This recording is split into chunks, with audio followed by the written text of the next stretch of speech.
كما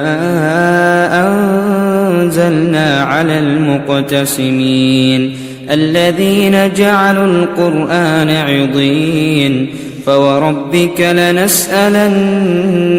أجمعين عما كانوا يعملون فاصدع بما تؤمر وأعرض عن المشركين إنا كفيناك المستهزئين الذين يجعلون مع الله إلها آخر فسوف يعلمون ولقد نعلم أنك يضيق صدرك بما يقولون فسبح بحمد ربك وكن